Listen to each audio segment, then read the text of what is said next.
Bienvenidos al Seminario Bíblico Profético Histórico del libro de Daniel. Hoy hemos llegado al tema número 14.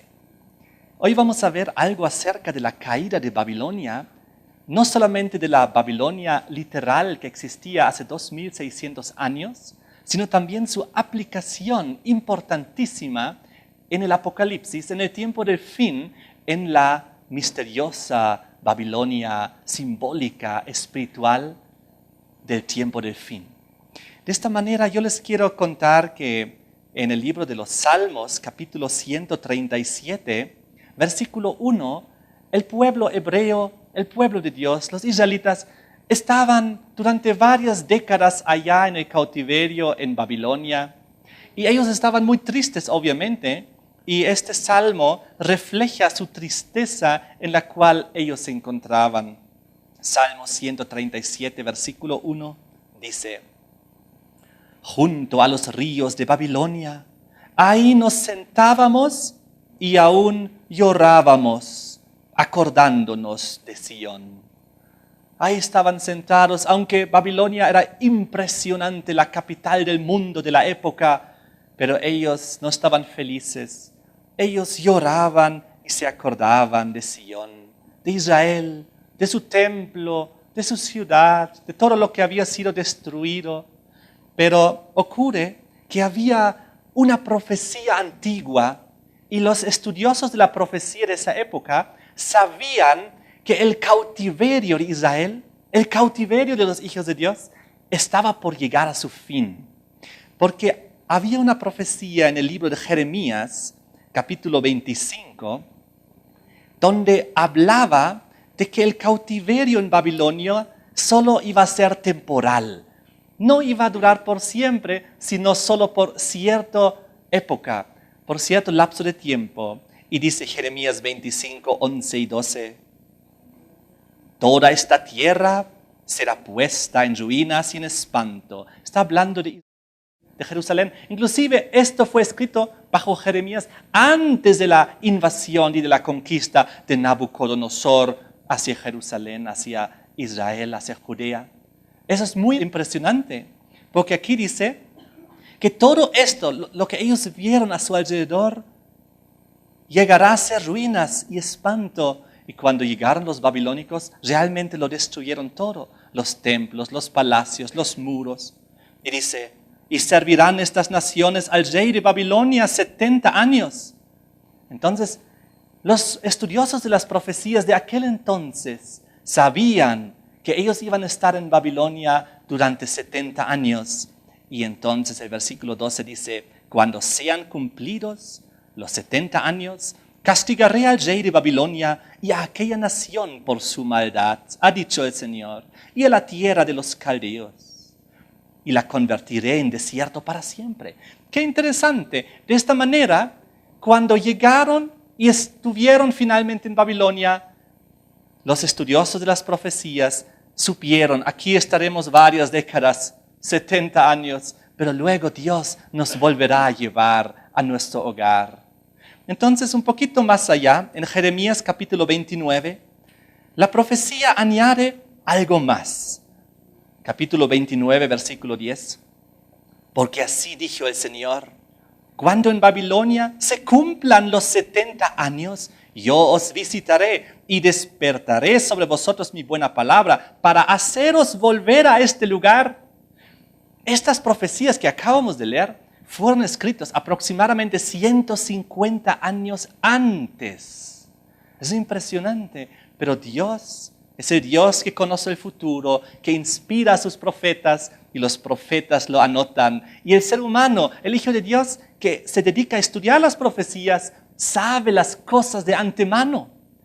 Y eso es también lo que nosotros podemos, este don, esta bendición, podemos recibir nosotros también si estudiamos las profecías.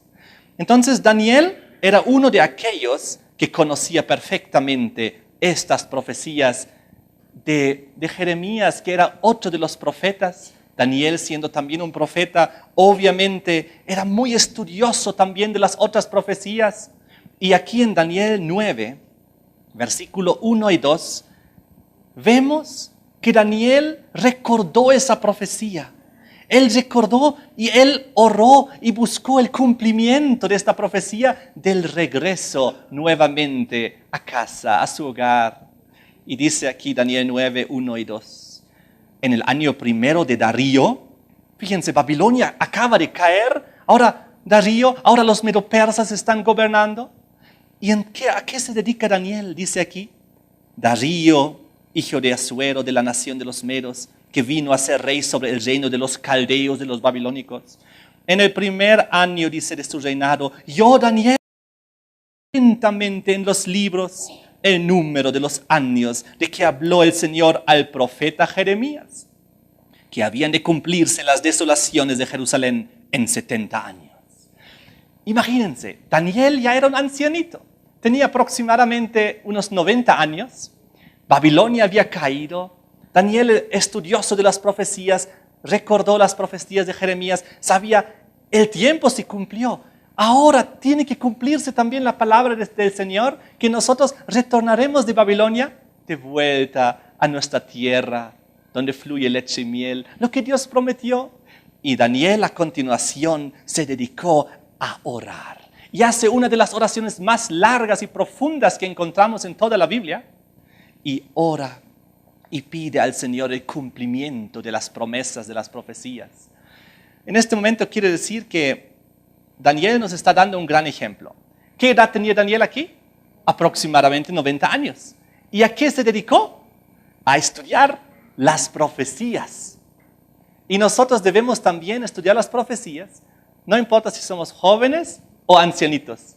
Inclusive los más ancianitos deben seguir estudiando las profecías, tal como lo hizo Daniel, dándonos un ejemplo. Y no solamente esto, no solo estudiar, sino orar por el cumplimiento de las cosas. Interesante, ¿no? De esta manera nosotros debemos seguir este ejemplo. Y finalmente llegó el momento histórico del cumplimiento. Hay varios capítulos de Jeremías y de Isaías que relatan con mucho detalle, hablando de forma profética, porque lo dijeron antes de que ocurriese, de cómo Babilonia iba a caer. Voy a mencionar los capítulos, así que en sus casas ustedes pueden leerlos. Jeremías 50 y Jeremías 51. Y también Isaías 47. Capítulos enteros, escritos siglos antes de lo que ocurrió, describiendo la caída de Babilonia en detalle. Entonces había llegado finalmente este momento histórico de la caída de Babilonia, porque Babilonia había vivido en orgullo. Babilonia había vivido separado del Dios verdadero, conociendo la verdad gracias a Daniel y sus 3 compañeros fieles, leales a Dios. Babilonia conocía, aún así rechazaba y era negligente con la verdad, la luz que había recibido. Ellos siguieron confiando en palabra de hombres, siguieron confiando en los supuestos sabios, magos y astrólogos, encantadores y adivinos. Siguieron con una vida de mucha lujuria, de borrachera, de fiesta, como hemos visto. Siguieron con los placeres del mundo. Siguieron en la idolatría con los falsos dioses. Así era la situación. Aunque Dios hizo caer mucha luz sobre este sistema imperio pagano, ellos desafortunadamente la rechazaron. Seguramente hay muchos individuos babilónicos individualmente que aceptaron la verdad y se salvaron. Igual como en el tiempo de Egipto, cuando el pueblo de Dios estaba en Egipto, recuerden, durante 400 años, y cuando salieron, no solamente salió el pueblo israelita, sino la Biblia dice que muchos egipcios salieron y les siguieron y fueron con ellos porque reconocieron la verdad y al verdadero Dios. Y me imagino que algo parecido ha ocurrido con Babilonia. Seguramente muchos babilónicos individualmente, incluyendo Nabucodonosor, recuerden, aceptó al verdadero Dios, la verdadera profecía, al creador de los cielos y de la tierra, y fueron salvos. Entonces, ocurre que Dios dio la profecía de la estatua de metales, y después de la cabeza de oro de Babilonia, iba a venir los pechos y los brazos de plata. los medo-persas. Y entonces esto es lo que también Dios inspiró al profeta Isaías de antemano, casi 2 siglos antes. Y esto realmente nos muestra que Dios está en control de la situación. Esto nos hace crecer la fe cuando nosotros leemos el cumplimiento profético de las cosas. Isaías 21, versículo 2, donde dice la profecía: visión dura me ha sido mostrada. El prevaricador prevarica y el destructor destruye. Y ahora viene el detalle. Sube, oh Elam, sitia, oh Media. ¿Qué era Elam? ¿Qué es Media? Muy bien, Media sabemos, los medos, pero Elam llegó a ser parte de Persia. En otras palabras, cuando aquí la profecía dice sube Elam, está diciendo sube Persia y sube Media. ¿Y contra quién deben subir los medo-persas? Vamos al versículo 4. Y aquí nos describe 150 años antes la última noche de Babilonia. Nos la describe y dice: se pasmó mi corazón, el horror me ha intimidado, la noche de mi deseo se me volvió en espanto. ¿Qué era para Belsasar su gran fiesta donde él tenía sus 1000 príncipes reunidos y tomaron y comieron y hicieron todas las cosas? Y cuando Dios escribió en la pared, ¿recuerdan? Mene, mene, tekel, uparsin. ¿Cómo era la reacción del rey? Empalideció, comenzó a temblar, sus rodillas estaban la una contra la otra. Hemos estudiado en el tema anterior, Daniel capítulo 5. Ahora, dice aquí: se pasmó mi corazón, el horror me ha intimidado, la noche de mi deseo se me volvió en espanto. Versículo 5, ponen la mesa, extienden tapices, comen, beben. Levantaos, oh príncipes, ungid el escudo. Ahí estaba la última noche de Babilonia, los medo-persas ya, levantaos medos, levantaos persas, y ahí están en la terrible fiesta, bebiendo, comiendo con los príncipes, pero se convirtió en espanto, en horror. Y dice el versículo 9 finalmente, a la mitad, después habló y dijo: cayó Babilonia, y todos los ídolos de sus dioses quebrantó en tierra. Qué maravilloso como la última noche de Babilonia es descrita aquí en Isaías 21, casi 2 siglos antes de que ocurrió. En el libro de Isaías, en otros lugares también, ya mencionó que los medo-persas iban a venir a conquistar Babilonia. Por ejemplo, en Isaías 13, versículo 1, donde dice: profecía sobre Babilonia. Y saltamos al versículo 17, donde dice: he aquí, yo despierto contra ellos a los medos. Ahí está, Dios despierta a estas naciones para ir en contra de Babilonia. Vamos al libro de Jeremías, pues también el profeta Jeremías recibió básicamente de Dios las mismas inspiraciones en visión. Jeremías 51, que es también un capítulo que describe la caída de Babilonia, y dice el versículo 1, así ha dicho el Señor: he aquí que yo levanto un viento destruidor contra Babilonia y contra sus moradores que se levantan contra mí. ¿Y quién es ese viento destruidor? Si saltamos al versículo 11, dice: limpiad las saetas, embrazad los escudos, ha despertado el Señor el espíritu de los reyes de Media, porque contra Babilonia es su pensamiento para destruirla. Bien, y una vez más en el versículo 28 repite lo mismo.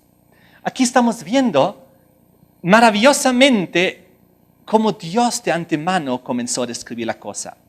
Ahora, ocurre que no solamente Dios describe que iban a venir los medo-persas a atacar Babilonia, sino Dios va más allá. Inclusive nos da de antemano el nombre del hombre, de aquel general que iba a conquistar Babilonia. Vengan conmigo a Isaías. Isaías capítulo 44. Eso es impresionante. Seguimos casi 150 años antes del cumplimiento de esta profecía, Isaías 44. Vamos al versículo 26, donde Dios habla a través del profeta Isaías, anunciando la persona, inclusive con nombre, quien iba a derrotar y conquistar Babilonia. Dice versículo 26, yo, el que despierta la palabra de su siervo y cumple el consejo de sus mensajeros, que dice a Jerusalén, serás habitada, y a las ciudades de Judá, reconstruidas serán, y sus ruinas reedificaré. Que dice a las profundidades, secaos, y tus ríos a resecar. Y ahora viene el punto, que dice de Ciro, es mi pastor, y cumplirá todo lo que yo quiero, al decir a Jerusalén, serás edificada, y al templo serás fundado. Ahora lo que ocurrió fue que cuando Ciro vino con las tropas de los medo-persas, Ciro era el general, que era el cerebro, el intelectual, el ejecutor de la invasión de Babilonia. Él dirigía las tropas de los medos y de los persas para conquistar Babilonia. Estaba frente a los muros, sitiando la ciudad. ¿Conocemos la historia? Y entonces, lo que ocurre aquí, vamos a seguir leyendo el capítulo 45, versículo 1, dice, así dice el Señor a su ungido, a Ciro, al cual tomé yo por su mano derecha para sujetar naciones delante de él y desatar lomos de reyes, para abrir delante de él puertas y las puertas no se cerrarán. ¿Quiénes eran las naciones que delante de Ciro? ¿Quiénes eran esas naciones, esos reyes que Ciro desató sus lomos y básicamente los conquistó? Pues fue en este momento, en este análisis, Babilonia. ¿Y cómo Ciro conquistó Babilonia? Aquí mismo la profecía lo había dicho de antemano, pues dice en el versículo 1 al final, para abrir delante de él puertas y las puertas no se cerrarán. Recuerden este detalle. Y unos cuantos versículos antes, en el capítulo 44, versículo 27, decía que dice las profundidades, secaos y a tus ríos haré secar. ¿Qué río secó Ciro? ¿Y qué puerta abrió que no se volvió a cerrar? Esto se cumplió perfectamente en la conquista de Babilonia. ¿Por qué? Cuando él vino y él se encontró con los enormes muros de Babilonia, eran impenetrables, eran tan altos, tan anchos, que encima de los muros podían manejar 2 carros a caballo, lado a lado, tan anchos eran los muros de Babilonia. 1000 años ningún ejército había conquistado a Babilonia por asalto, y ahora Ciro estaba frente a las puertas de Babilonia. ¿Cómo iba a entrar? Belsasar estaba dentro haciendo su gran fiesta, pensando, aquí no pasa nada, él nunca va a entrar aquí, imposible, festejemos. Y entonces él hizo una estrategia. Ellos desviaron el río Éufrates, pues el río Éufrates pasaba por la ciudad de Babilonia.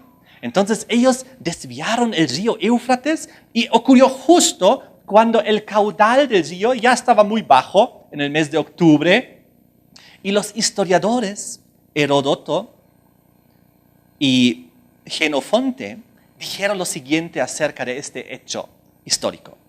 Dijeron, Ciro redujo aún más el caudal del río momentáneamente. Y entonces los soldados descubrieron que las puertas de la ciudad que daban hacia el río estaban abiertas, porque por descuido las habían dejado abiertas.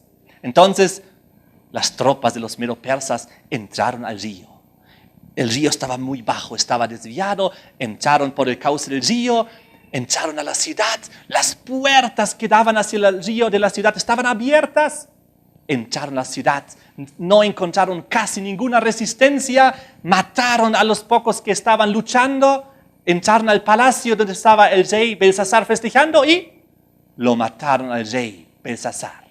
Y cayó Babilonia. Fíjense, el libro de Jeremías, capítulo 51, nos describía en el versículo 30, Jeremías 51, 30, apenas ellos encontraron resistencia al entrar en la ciudad, descrito 150 años antes de que ocurriese. Los valientes de Babilonia dejaron de pelear, se encerraron en sus fortalezas, Les faltaron las fuerzas, se volvieron como mujeres. Incendiadas están sus casas, rotos sus cerrojos. Y así cayó Babilonia.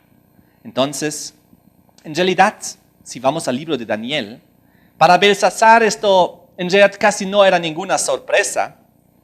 ¿Por qué? Porque minutos o pocas horas antes, Daniel le había dicho, Mene, Mene, Tekel, Uparsin. ¿Se acuerdan? Con todo Dios, tu reino le ha puesto fin. Tu reino ha sido roto y dado a los medos y a los persas. Entonces, cuando evidentemente los medo-persas entraron ahí al banquete y mataron a Belsasar, seguramente no era ninguna sorpresa. Él vio el inmediato cumplimiento de la profecía. ¡Qué tremendo! Pero ya no era para su salvación, porque él había vivido una vida alejada de Dios, había decidido vivir una vida alejada de Dios. Entonces, en Daniel 6, versículo 28, nos indica la Biblia que Daniel durante el nuevo reinado, que era ahora de los medo-persas, Daniel prosperó, le fue muy bien. Y dice, 6:28, y Daniel prosperó, dice, durante el reinado de Darío y durante el reinado de Ciro el persa. Le fue muy bien. Aquí vemos en la foto la entrada de Darío, que entró tomando ya el reino de Babilonia. Entonces, Daniel hizo amistad con Ciro y con Darío, con los reyes de los medos y de los persas. Y le fue bien bajo sus reinados. El versículo 1 al 3 inclusive de Daniel 6 indica cómo fue la transición del gobierno de Babilonia al gobierno de los medo-persas. Y cuando ya estaba en función Darío de los medo-persas, dice que pareció bien a Darío constituir sobre el reino 120 sátrapas que gobernasen en todo el reino, y sobre ellos 3 gobernadores, de los cuales Daniel era uno, a quienes estos sátrapas diesen cuenta para que el reino fuese perjudicado. Pero Daniel mismo era superior a estos sátrapas y gobernadores, porque había en él un espíritu superior, y el rey pensó en ponerle sobre todo el reino. Así que Daniel nuevamente llegó a ser el segundo hombre del reino, directamente después del rey Darío. Pues después de Darío venían 3 gobernadores. Daniel era uno de ellos, dice, pero sobre los otros 2 gobernadores estaba Daniel. Y el rey Darío inclusive pensó ponerle sobre todo el reino. Suena como estaba pensando hacer el rey de Medo-Persia. De todas maneras, aquí vemos cómo Dios nuevamente puso a su hijo, su profeta, su siervo fiel y leal, en una posición de altísima importancia en el gobierno y en la administración de este reino Persia. Y lo que pasó fue que Daniel tuvo seguramente la oportunidad durante bastante tiempo de hablar con Darío, de hablar con Ciro, de contarles la verdad de la secuencia de los reinos de Daniel capítulo 2, de que la cabeza era de oro, pero después iba a venir los brazos y el pecho de plata, que son los medo-persas, que son ustedes. Es decir, Ciro, Darío, los medo-persas. Y seguramente ellos estaban muy sorprendidos, y no solamente esto, con bastante seguridad ellos reconocieron la verdad y quizás inclusive la aceptaron. Parece que con bastante seguridad, por lo menos Ciro la aceptó completamente. ¿Por qué? Vamos a leer lo que dice en Segunda de Crónicas. Vengan conmigo, Segunda de Crónicas, capítulo 36. Aquí nos relata todo el problema de que el pueblo de Israel era desleal a Dios, era desobediente, y por eso cayó y fue conquistado por Nabucodonosor de los babilónicos. Luego nos relata de que ellos estaban ahí en cautividad, que Nabucodonosor se llevó todo a Babilonia. Pero luego llegamos al versículo 20. Dice, los que escaparon de la espada fueron llevados cautivos a Babilonia y fueron siervos de él, de Nabucodonosor, y de sus hijos, hasta que vino ¿quién? El rey de los persas. Aquí habla de Ciro. Y sigue diciendo, para que se cumpliese la palabra del Señor por boca de Jeremías, hasta que la tierra hubo gozado de reposo porque todo el tiempo de su asolamiento reposó hasta que los 70 años fueron cumplidos. Y ahora fíjense el testimonio de Ciro, versículo 22. Mas al primer año de Ciro, rey de los persas, para que se cumpliese la palabra del Señor por boca de Jeremías, el Señor despertó el espíritu de Ciro, rey de los persas, el cual hizo pregonar de palabra y también por escrito por todo su reino, diciendo: así dice Ciro, rey de los persas, el Señor, el Dios de los cielos, me ha dado todos los reinos de la tierra, y Él me ha mandado que le edifique casa en Jerusalén, que está en Judá. ¡Qué interesante! Aquí Ciro reconoce al verdadero Dios, creador de los cielos y de la tierra, y le hace caso y le obedece. Y dice: yo he recibido de Dios una orden para que yo les haga regresar por palabra y por escrito para que vuelvan a reconstruir. Eso es impresionante. Y él también reconoce, Ciro, aquí en sus propias palabras, que Dios me ha dado todos los reinos de la tierra. Dios me lo entregó en mis manos. Fíjense, en Ciro no había el problema de la soberbia que hubo en Nabucodonosor y en Belsasar. Ciro tenía otro espíritu. Por eso la Biblia habla de él y dice que él es el ungido, el siervo de Dios. Muy interesante. Entonces, les quiero decir que el libro de Daniel que estamos analizando es la base, el fundamento para entender el Apocalipsis. Todo este libro de Daniel nos da el entendimiento para el último libro de la Biblia, el Apocalipsis. Y los símbolos del Apocalipsis solamente se pueden entender estudiando el libro de Daniel. Y Dios se basa en la historia, en la Babilonia antigua, para inspirar a San Juan, para que escriba el Apocalipsis, para que utilice la misma simbología, la misma terminología, los mismos aspectos, para que nosotros podamos entender la Babilonia simbólica y espiritual del tiempo del fin, la Babilonia mística. Eso es muy, muy importante. Sin Daniel no podemos entender el Apocalipsis. Ahora, por eso estamos estudiando el libro de Daniel. Hay un paralelismo extraordinario entre Daniel y el Apocalipsis, entre la Babilonia literal antigua y la Babilonia simbólica espiritual del fin. Y las profecías que estamos estudiando de Daniel y estamos viendo su perfecto cumplimiento, nos da la confianza y la seguridad de que también las profecías del Apocalipsis también se cumplirán perfectamente.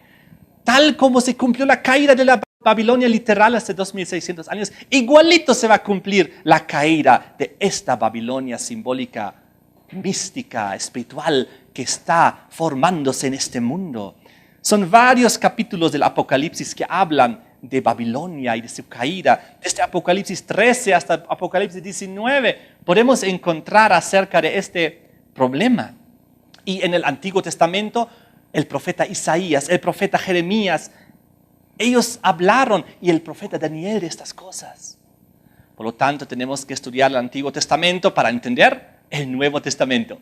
Para entender el futuro tenemos que entender el pasado. Y eso es lo que estamos haciendo. Les quiero mostrar unas cuantas relaciones de la religión falsa babilónica, comparando la Babilonia antigua literal con la Babilonia final del tiempo del fin. Vamos a ver unos cuantos ejemplos. Vengan conmigo a Jeremías capítulo 51. Jeremías 51, versículo 13. Dice aquí la palabra: tú, está hablando de la Babilonia antigua, la que moras entre muchas aguas. ¿Qué dice acerca de la Babilonia antigua? Que mora entre muchas aguas. ¿Qué dice de la Babilonia apocalíptica? Vengan conmigo a Apocalipsis 17, versículo 1. Y dejen sus dedos entre Jeremías y Apocalipsis. Vamos a saltar. Apocalipsis 17, versículo 1, habla aquí de la gran Babilonia y dice, a la parte final, a partir de la mitad: ven acá, te mostraré la sentencia contra la gran ramera, la que está sentada sobre muchas aguas. Lo mismo, la Babilonia antigua, la que moras entre muchas aguas, y la final también. La que está sentada sobre muchas aguas. Ahora, ¿qué significan estas muchas aguas? Rápidamente veremos un versículo aquí en Apocalipsis 17, versículo 15, donde dice, las aguas que has visto, donde la ramera se sienta, pues Babilonia aquí es simbolizada como la ramera del Apocalipsis. Y dice, estas aguas son pueblos, muchedumbres, naciones y lenguas. Muy bien, vamos a un segundo paralelismo. Volvamos a Jeremías 51, versículo 7 esta vez. Y dice aquí, copa de oro fue Babilonia en la mano del Señor, que embriagó a toda la tierra, y su vino bebieron los pueblos. Se aturdieron por tanto las naciones. Aquí habla de la copa de oro de Babilonia. Aquí habla del vino que bebieron los pueblos y se aturdieron las naciones con él.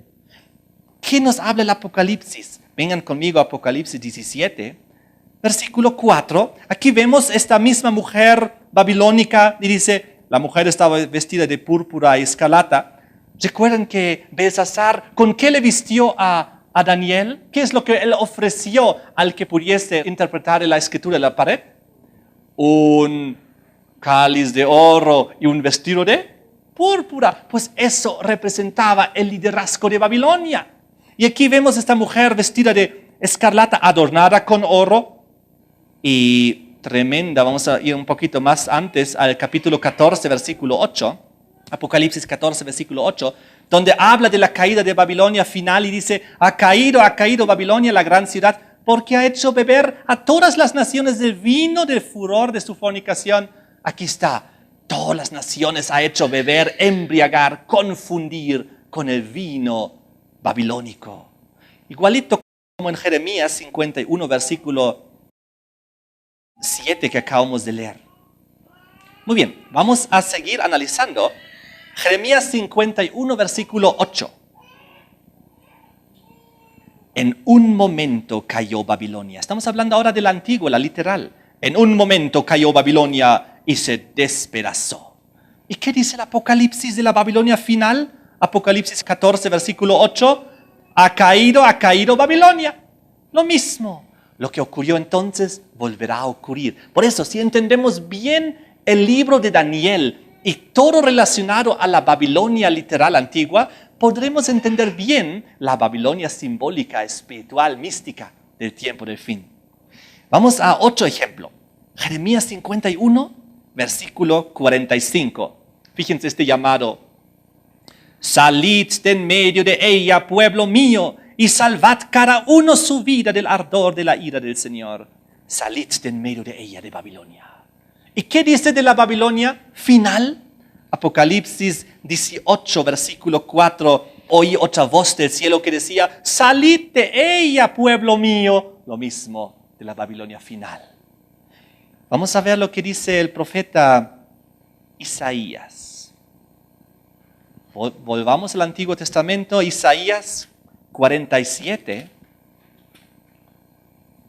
versículo 1. Desciende y siéntate en el polvo, virgen hija de Babilonia. Vamos un poquito más allá al versículo 7 y 8. Dijiste, para siempre seré señora, y no has pensado en esto, ni te acordaste de tu postrimería. Oye pues ahora esto, mujer voluptuosa, tú que estás sentada confiadamente, tú que dices en tu corazón, yo soy y fuera de mí no hay más, no quedaré viuda, ni conoceré orfandad. ¿Qué dijo la Babilonia antigua? No seré viuda. ¿Y qué dice de la Babilonia final? Apocalipsis 18, versículo 7. Habla de la caída de la Babilonia final. Al final del versículo dice, yo estoy sentada como reina y yo no soy viuda y no veré llanto. Lo mismo. Y vamos a ver un ejemplo más. Jeremías, volvemos a Jeremías, capítulo 51, donde ya hemos visto varios ejemplos. Jeremías 51, versículo 64, donde dice, y dirás, Así se hundirá Babilonia y no se levantará. ¿Qué pasará con Babilonia? Se hundirá. ¿Y qué dice el Apocalipsis capítulo 18, versículo 21? ¿Qué dice acerca de Babilonia y su hundimiento? Y un ángel poderoso tomó una piedra como una gran piedra de molino, la arrojó en el mar diciendo, con el mismo ímpetu será derribada Babilonia, la gran ciudad, y nunca más será hallada. La misma historia se repite. Ahora, ¿cuál es la reacción de la gente en la antigüedad, en Jeremías 51, versículo 48, frente a la caída de Babilonia? Jeremías 51, 48. Los cielos y la tierra y todo lo que está en ellos cantarán de gozo sobre Babilonia. Se alegrarán por su caída. Por fin este terrible sistema ha caído. ¿Y qué es lo que describe el Apocalipsis frente a la caída de Babilonia final? ¿Será que también ellos se alegrarán? Apocalipsis 18, versículo 20, donde dice, alégrate sobre ella, sobre Babilonia, cielo, y vosotros los santos apóstoles y profetas, porque Dios os ha hecho justicia en ella. ¡Qué maravilloso! Dios hace justicia. Y como acabamos de ver con mucha claridad, la historia se repite. Y por eso tenemos que entender bien la antigüedad, el pasado, la historia, para entender el futuro y el porvenir. Ahora hay un detalle más. En Isaías 41, cuando nos hablaba de Ciro, de los medo-persas que vinieron para derrotar, conquistar Babilonia, nos dan un detalle interesante. En el Isaías 41, versículo 2, dice, ¿quién despertó del oriente al justo? Lo llamó para que le siguiese, entregó delante de él naciones y le hizo enseñorear de reyes. Aquí está hablando de Ciro de los medo-persas, quien despertó del oriente al justo. ¡Qué interesante! Y entonces, ¿qué hicieron los medo-persas? Hemos visto en Isaías 44 y 45 que ellos secaron el río Éufrates. Vinieron del oriente, el justo, el siervo de Dios, su ungido. Hay varias descripciones de Ciro. Secó el río Éufrates y hizo caer Babilonia. ¿No es así? Ahora, ¿qué nos describe el Apocalipsis relacionado a la caída de la Babilonia mística del tiempo del fin? Ven en Apocalipsis 16, versículo 12, donde dice, durante el tiempo de las plagas, esto ya es tiempo final, estos últimos eventos antes de la venida de Cristo, la copa de la ira que se está derramando. Apocalipsis 16, 12. El sexto ángel, fíjense, la sexta plaga, solo hay 7 y luego viene el Señor. Está todavía en el futuro, pero dice, el sexto ángel derramó su copa sobre ¿qué? El gran río Éufrates. Y el agua de este se secó para que estuviese preparado el camino a los reyes del oriente. Se repite la historia. Ciro, los reyes del oriente, vinieron, hicieron secar el río Éufrates para hacer caer a Babilonia. Y aquí vemos que se va a repetir la misma historia. Es por eso que tenemos que entender el pasado con mucho detalle para entender el futuro. Ahora, Jesucristo va a venir. Él va a poner fin a la Babilonia. La va a hacer caer. Delante de nosotros todavía están eventos como las plagas que acabamos de ver, como el Armagedón, la batalla final, como la caída final de Babilonia. Hay grandes eventos todavía por venir que vamos a ver también. De todas maneras, el Señor Jesús simbólicamente dice, a través de sus siervos, los del oriente, hace secar el río Éufrates. Recordamos, las aguas simbolizan las muchedumbres, naciones, pueblos y lenguas, porque aquí vemos qué es lo que mantiene a Babilonia. ¿Por qué el río Éufrates tiene que ser secado para hacer caer Babilonia? Porque las muchedumbres, naciones, pueblos y lenguas que representan también este río son una unidad, tienen un vínculo político, religioso, económico a nivel mundial a través de la globalización. Y entonces todos ellos se mantienen unidos gracias a este vínculo unánime. pero Dios lo va a hacer caer. Fíjense lo que dice Apocalipsis 18 acerca de la caída de Babilonia final. Apocalipsis 18, 1, del 1 al 4, pero vamos a leer directamente el versículo 2. Clamó con voz potente, ha caído la gran Babilonia, porque se ha hecho habitación de demonios, guarida de todo espíritu inmundo, albergue de toda ave inmunda y aborrecible, porque todas las naciones, fíjense, las naciones, pueblos, tribus, lenguas, todas ellas han bebido del vino del furor de su fornicación. Aquí todos han participado de este vino babilónica, de las falsas doctrinas, de la idolatría, de los falsos dioses, de la soberbia, de todas esas cosas.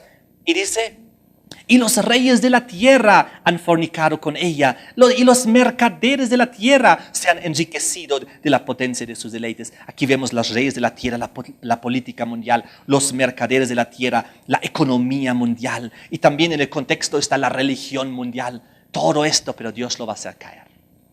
Entonces, les pregunto, ¿será que quiere Dios la muerte de los impíos? ¿Qué dice la Biblia? Vamos al Antiguo Testamento, Ezequiel capítulo 33. Porque en Ezequiel 33, versículo 11, dice Dios claramente, vivo yo, dice el Señor, que no quiero la muerte del impío, sino que se vuelva el impío de su camino y que viva. Volveos de vuestros malos caminos, porque moriréis, oh casa de Israel. Dios desea en lo posible que todos se salven. Dios no quiere que nadie se pierda. Pero la decisión, aceptar a Jesús o no, aceptar su palabra o no, leer y estudiar su palabra o no, orar o no, todo está en nuestras manos. Dios no nos puede forzar, no nos puede obligar, no nos puede imponer. Dios no es un dictador, no es un tirano. No, es libertad. Pero Él desea con todo corazón que nos salvemos. No quiere la muerte del impío. Dios no quiere ni siquiera la muerte de Babilonia. Pero ocurrió y va a volver a ocurrir. Miren conmigo Jeremías capítulo 51. Ahora viene algo muy emocionante. Jeremías 51 nos habla un detalle más. En el versículo 9 dice, curamos a Babilonia y no ha sanado. Curamos a Babilonia, pero no ha sanado. ¿Qué pasa cuando tú tienes una herida? La curas, ¿no? La curas. Y entonces tú vas a que te la van curando de a poco en poco, ¿no?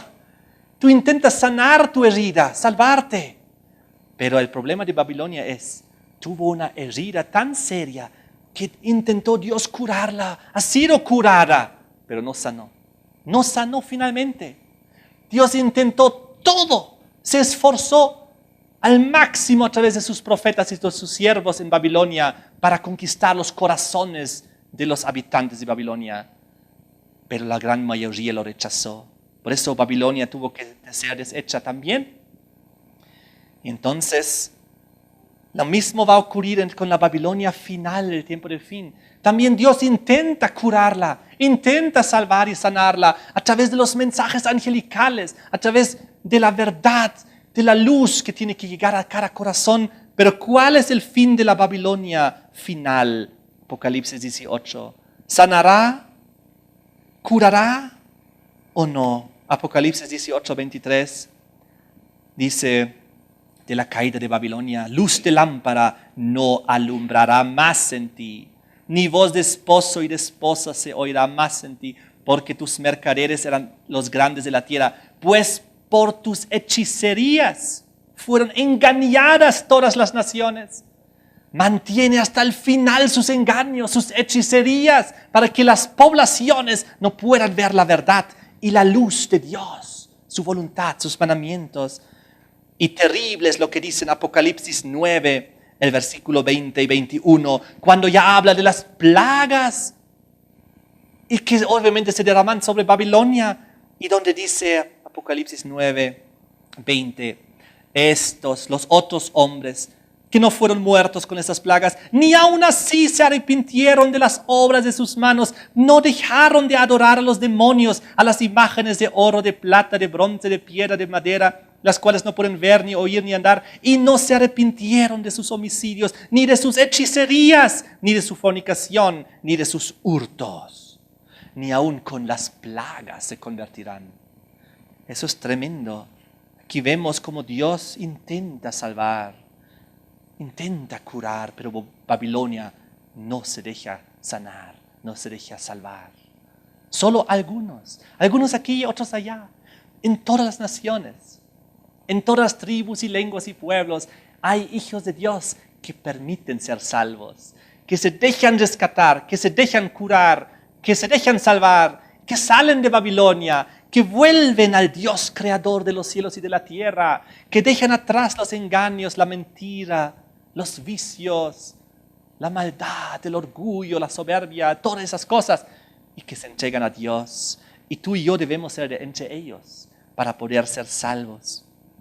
Ahora quiero decirles que hay una profecía más que se cumplió al pie de la letra en la caída de la Babilonia literal, que existió hace 2600 años. Vengan conmigo a Jeremías capítulo 50 y vamos a ver una prueba más de cómo Dios conoce el futuro desde el inicio.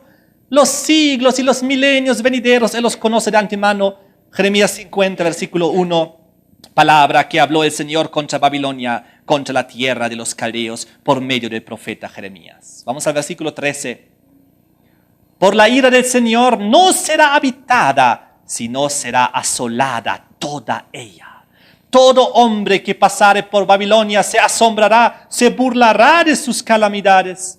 Versículo 39 dice, por tanto, ahí morarán fieras del desierto y chacales, morarán también en ella polluelos de avestruz. Nunca más será poblada, ni se habitará por generaciones y generaciones. Y vamos al capítulo 51, versículo 36 y 37. Por tanto, así ha dicho el Señor, he aquí que yo juzgo tu causa y haré tu venganza, y secaré su mar, haré que su corriente quede seca. Y será Babilonia montones de ruinas, morada de chacales, espanto y burla sin morador. Fuerte, ¿no? Lo mismo Dios lo inspiró al profeta Isaías. Si ustedes quieren leer en su casa, Isaías 13, del 19 al 22. La misma historia. Pero, ¿cómo podía ser esto? ¿Cómo podían cumplirse estas profecías de que Babilonia se convierta en desierto, sequedad, montaña de piedras, deshabitado? ¿Cómo era eso posible? Cuando estas profecías fueron dadas a Isaías y Jeremías, Babilonia estaba en pleno auge. Babilonia era increíble. Todas las evidencias parecían oponerse a este destino que los profetas estaban anunciando. ¿Cómo estaba Babilonia? Había muchos proyectos en plena construcción, obras, muchos animales cargando un montón de materiales. Había cada vez más belleza en Babilonia, cada vez más templos, fortificaciones, muros, cada vez más puentes sobre el río Éufrates, cada vez más población. ¿Cómo es posible que esto se pueda cumplir? Todas las evidencias decían lo contrario. Pasaron décadas de estas profecías hasta que llegó Ciro de los medo-persas. Y recordamos lo que hizo Ciro. Conquistó Babilonia, pero ¿qué hizo Ciro con Babilonia? Él no lo derribó, no lo destruyó. Él más bien mejoró todo. Él mejoró las defensas. Ciro terminó obras arquitectónicas y proyectos que Nabucodonosor había comenzado que estaban incompletos. Los medo-persas más bien mejoraron Babilonia. Inclusive Ciro hizo de Babilonia la segunda capital después de su capital, que era Susa, que era la capital del imperio persa. Ahora, ¿qué pasó 60 años después? 60 años después hubo una rebelión de los babilónicos contra los medo-persas. Entonces, el rey medo-persa de la época, que era Jerjes, el emperador, aplastó brutalmente esta rebelión, esta revuelta. ¿Y qué hizo Jerjes?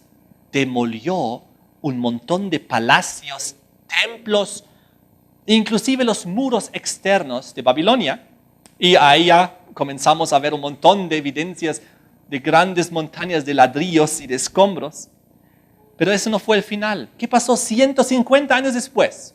Llegó Alejandro Magno, el emperador de los griegos, derribó los medo-persas, conquistó el imperio medo-persa. Recuerden, después de la plata vino el bronce.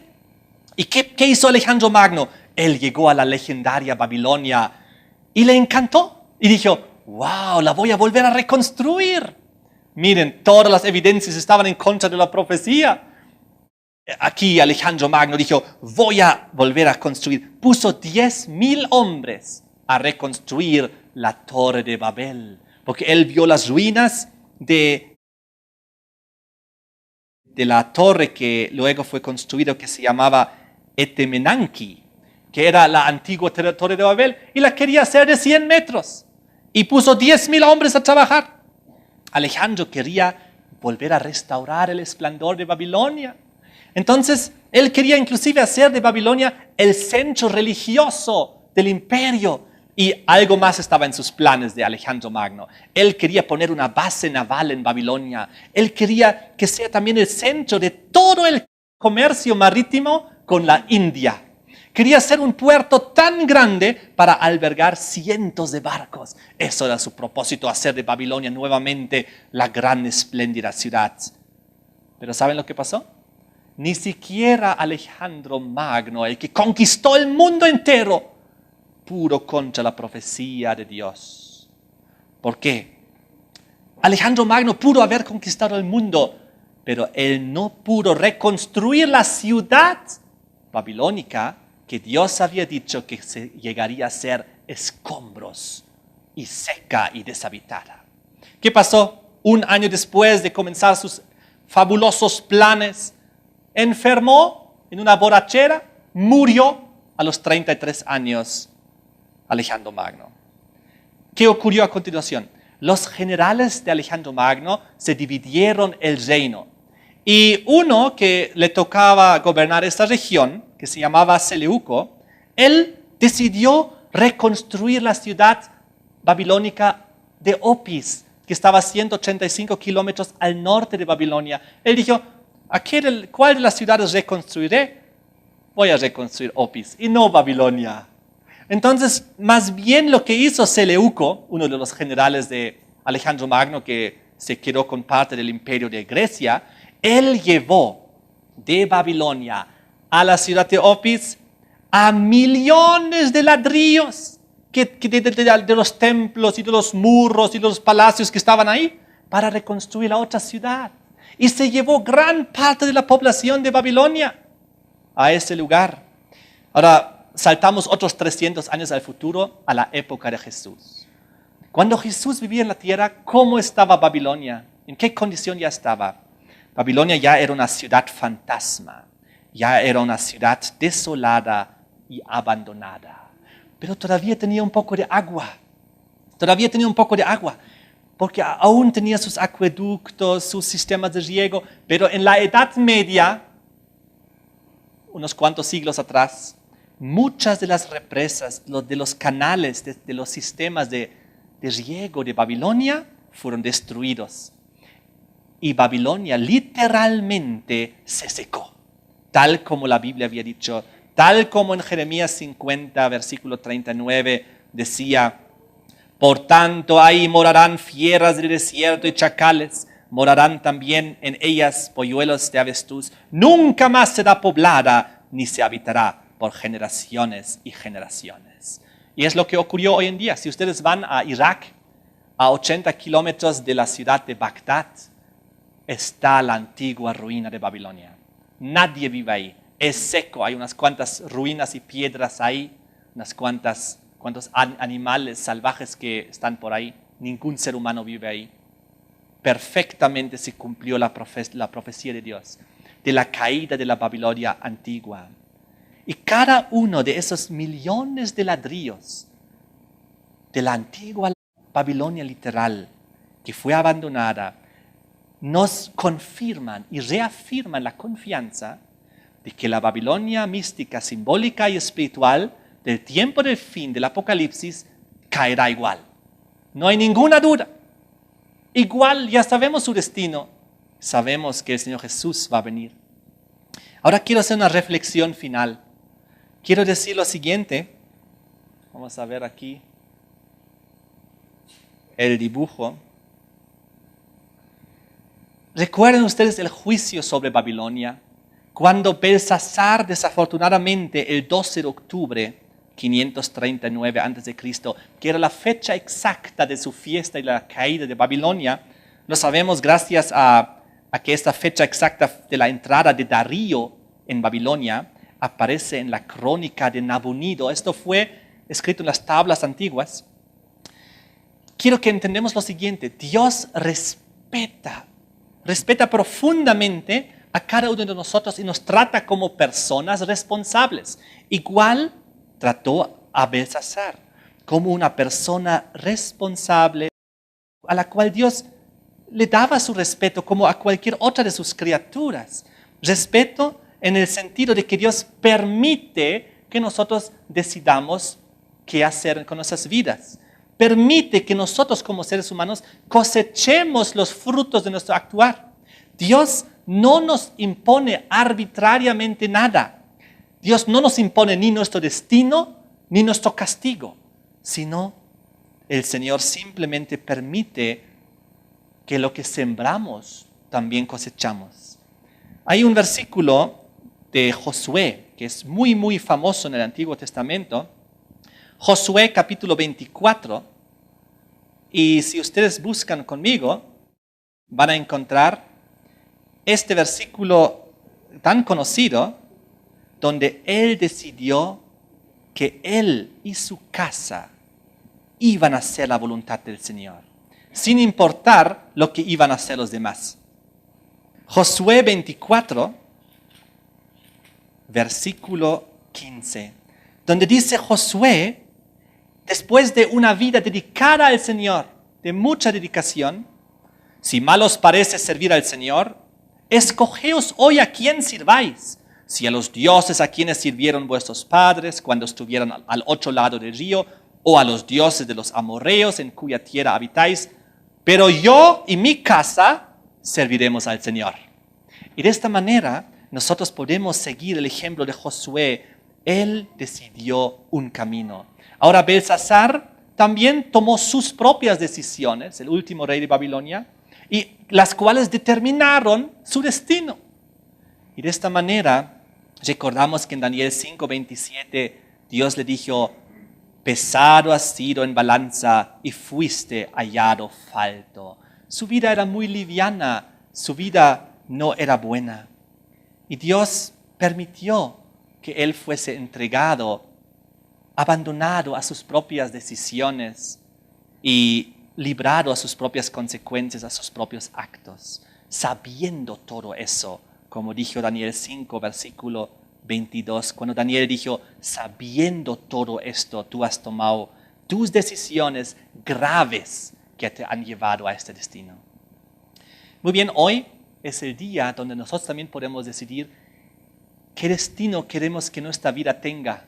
¿Queremos caer con Babilonia y desaparecer y secarnos y convertirnos en un ladrillo y desaparecer por siempre? ¿O queremos nosotros, como Nabucodonosor y como Josué y muchos otros, decidirnos por Dios, hacer su voluntad y ir un día a vivir en el reino eterno de Dios? Esa es mi decisión para mí. Espero que sea la decisión de ustedes también. Amén.